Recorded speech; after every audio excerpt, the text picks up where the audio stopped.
Bueno, vamos a trabajar hoy el esquema R tal como lo presenta Lacan en los escritos, en el de una cuestión preliminar a todo tratamiento posible de la psicosis, especialmente el punto 6 y la nota a pie de página.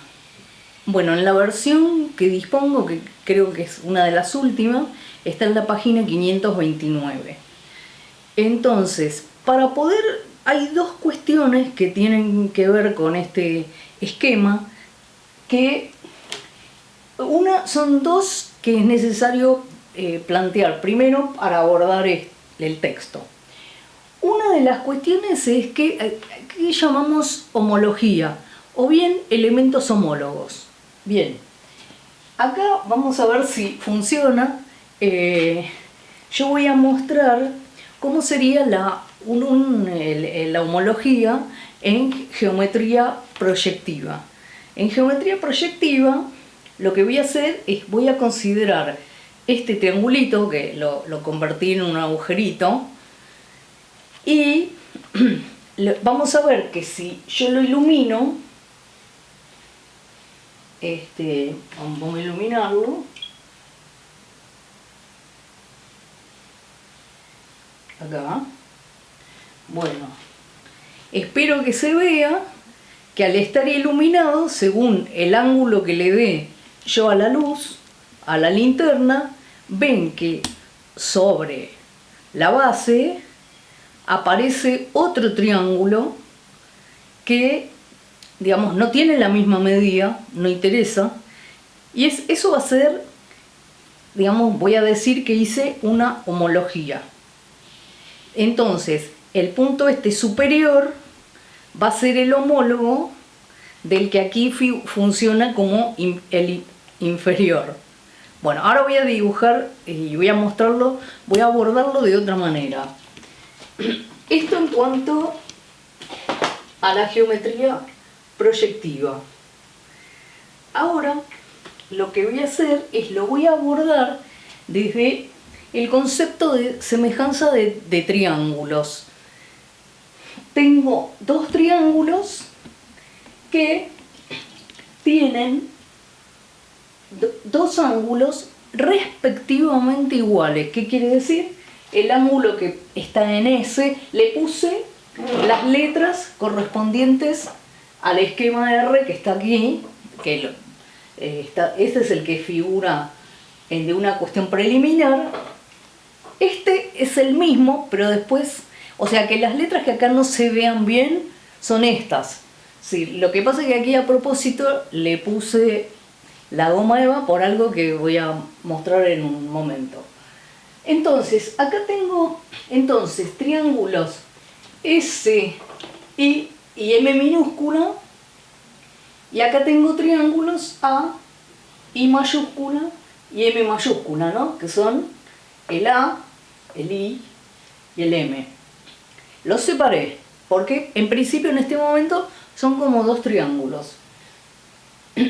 Tienen en S y en A, cada triángulo tiene un ángulo recto, o sea que este es igual a este ángulo.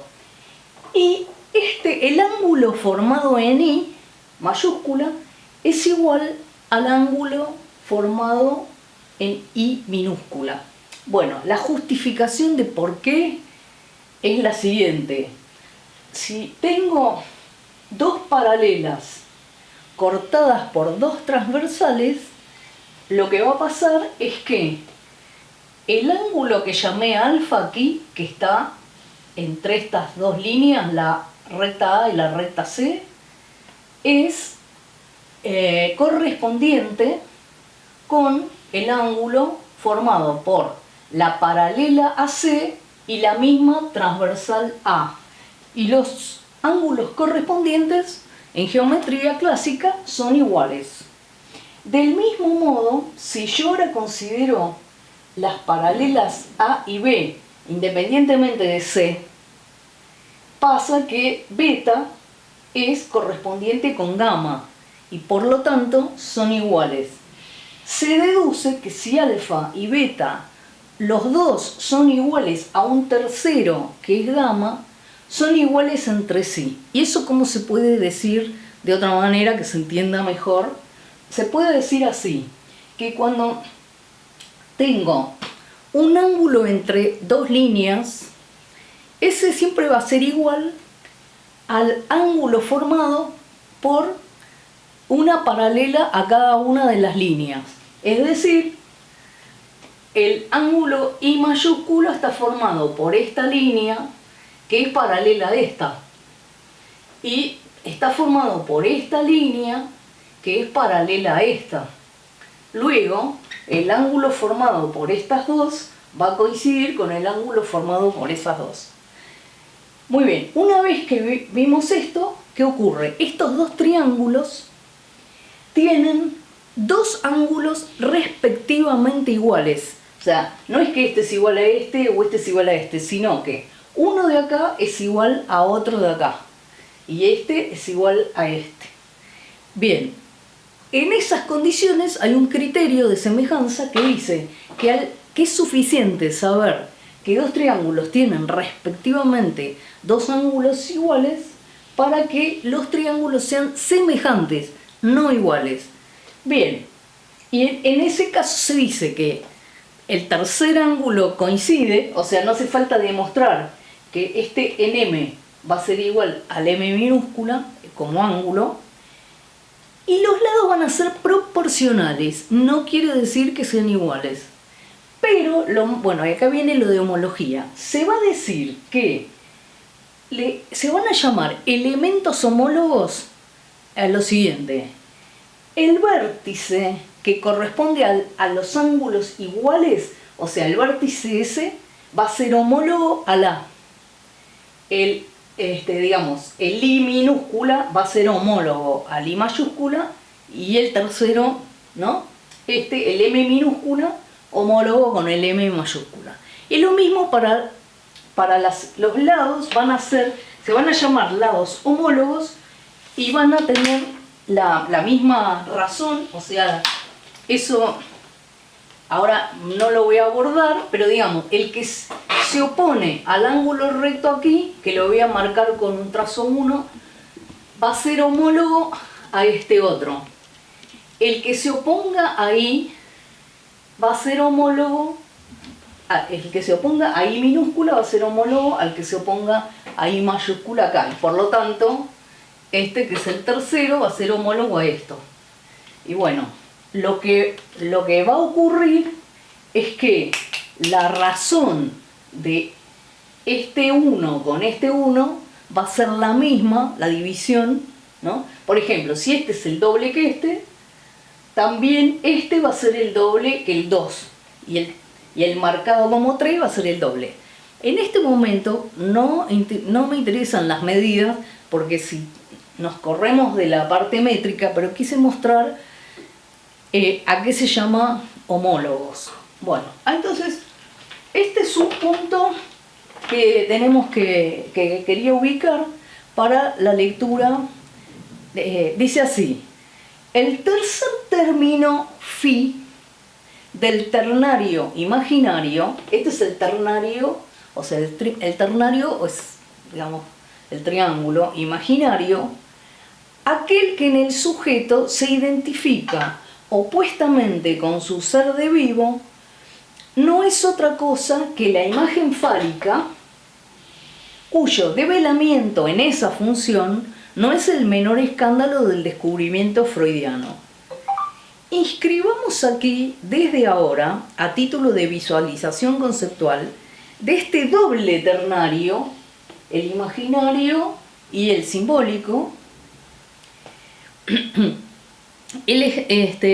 lo que llamaremos consiguientemente el esquema R, y que representa las líneas de condicionamiento del perceptum, dicho de manera del objeto, por cuanto estas líneas aquí circunscriben el campo de la realidad, muy lejos de depender únicamente de él. O sea, no dependen de esto, sino que también dependen de los dos ternarios. Dice así: si se consideran los vértices del triángulo simbólico, que es este, I mayúscula como ideal del yo, M mayúscula como el significante del objeto primordial y P como la posición en A mayúscula del nombre del padre, se puede captar como el prendido homológico de la significación del sujeto. Bien, aquí tenemos el prendido homológico de esto, por lo que acabo de decir. Tanto lío para mostrar que acá la palabra homología no quiere decir cualquier cosa. Lacan lo toma seriamente de las matemáticas. Entonces, el prendido homológico de la significación del sujeto bajo el significante del falo puede repercutir en el campo de la realidad. Esto repercute en este campo delimitado por el cuadrángulo MI, MI, MI, MI. Los otros dos vértices de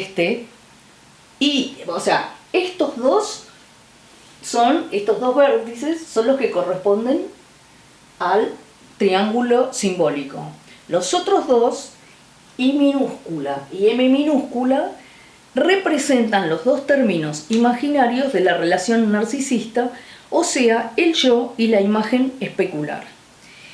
Entonces dice, pueden situarse así, de I minúscula a M, o sea, en A minúscula, las extremidades de los segmentos S y SA1. Quiere decir que en este segmento llamado A es como que va a poner una sucesión de puntos, A sub 1, A sub 2, bueno, en realidad acá están puestos con supraíndice. Entonces es S A supra 1, S A2, S A N, S M, ¿no? Este punto lo podemos llamar S según lo que está diciendo acá. Y bueno, en eso dice, pueden situarse entonces en A las extremidades, o sea, aquí están las extremidades de esos segmentos que acabo de mencionar, donde colocar las figuras del otro imaginario en las relaciones de agresión erótica que se realizan. Igualmente, ¿dónde estoy? Igualmente de M a I mayúscula, aquí, o sea, en A', están las extremidades de los segmentos S. Bueno, y acá pone M1, ¿no? M1, M2, etc.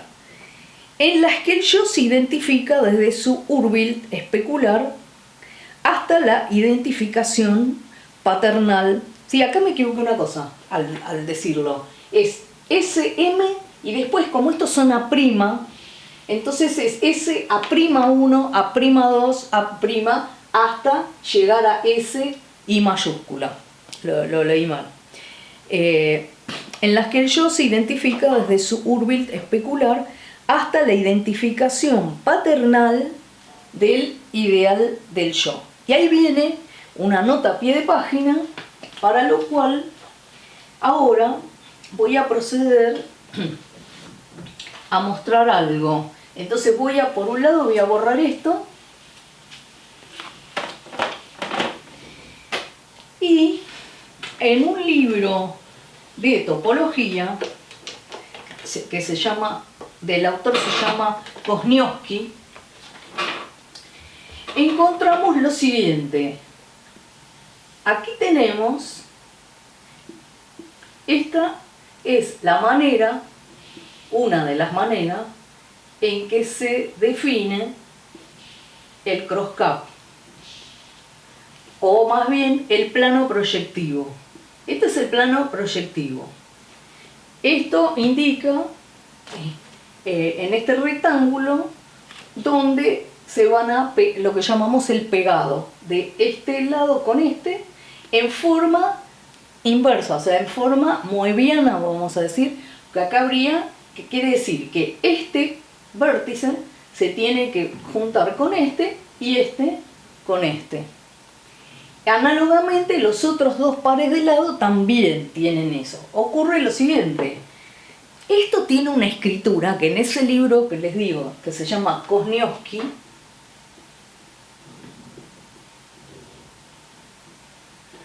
es topología algebraica, en la página 35, donde define lo que llama topología cociente, que son todas las superficies topológicas, se pueden pensar como cocientes. El tema es que, bueno, planteamos lo siguiente: esto es equivalente topológicamente a este redondel, ¿no? Bien, entonces miren lo que está dicho acá.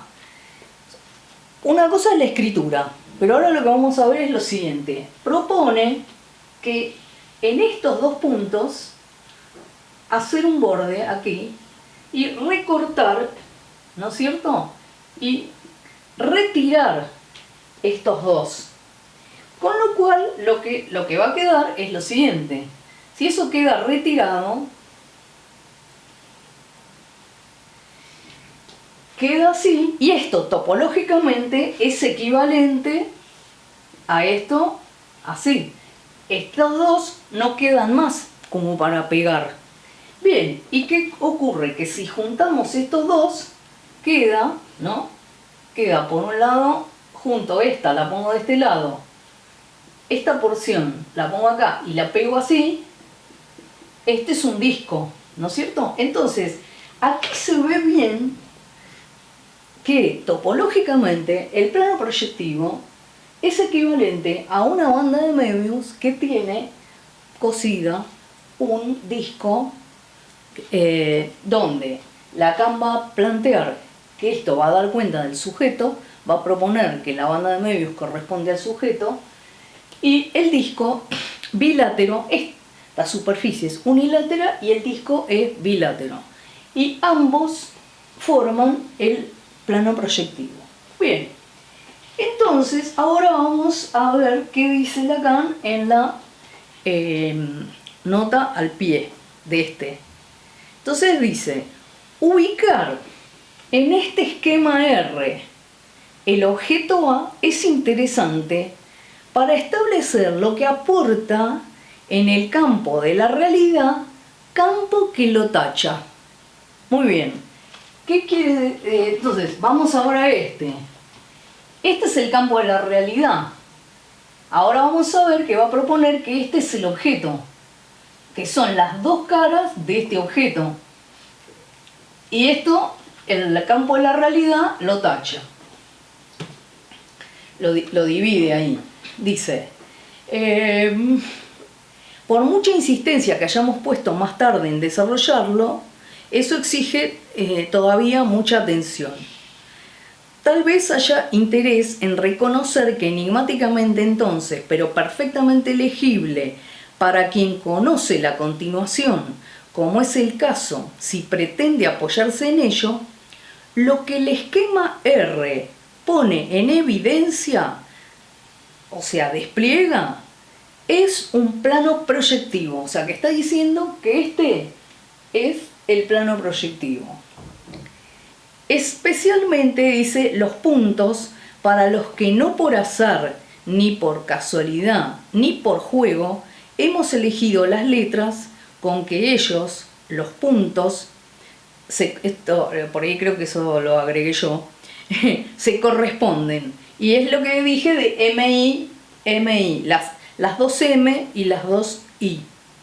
Y que son los que enmarcan el único corte válido en este esquema. O sea, el corte M minúscula I minúscula, este, y M mayúscula, aquí, acá me parece que, bueno, hay un error ahí. Bueno, indican bastante que este corte aísla en el campo una banda de Möbius. Y bueno, ahí es donde yo ahora lo que quiero mostrar es que esto, la banda de la realidad, él lo que propone es que esto, así, es una banda de Möbius. Entonces, y dice, con lo cual está todo dicho, puesto que entonces ese campo no será sino el lugarteniente del fantasma del que este corte da toda la estructura. Queremos decir que solo el corte revela la estructura de la superficie entera, por poder desprender estos dos elementos heterogéneos que son marcados con el algoritmo S barrado rombo A del fantasma. El S tachado es S tachada de la banda que aquí ha de esperarse, donde en efecto llega, es decir, recubriendo el campo R de la realidad, y la A minúscula que corresponde a los campos imaginario y simbólico. Es pues, en cuanto representante de la representación en el fantasma, es decir, como sujeto originariamente reprimido, como el S barrado, tachado del deseo, soporta aquí el campo de la realidad, y este no se sostiene sino por la extracción del objeto A, que sin embargo le da su marco. Entonces, lo que veríamos es que si no tenemos en cuenta las medidas, porque topológicamente las podemos modificar, esto, acá tendríamos el objeto como un disco, porque esto acá es un triángulo, pero el triángulo es hablar métricamente, pero topológicamente el triángulo se corresponde perfecto que yo esto lo bordee como un disco. Y entonces tengo lo simbólico de un lado y lo imaginario del otro, y ese es el disco. Por lo tanto, el esquema R corresponde al plano proyectivo y el plano proyectivo corresponde a la estructura del fantasma. Bueno.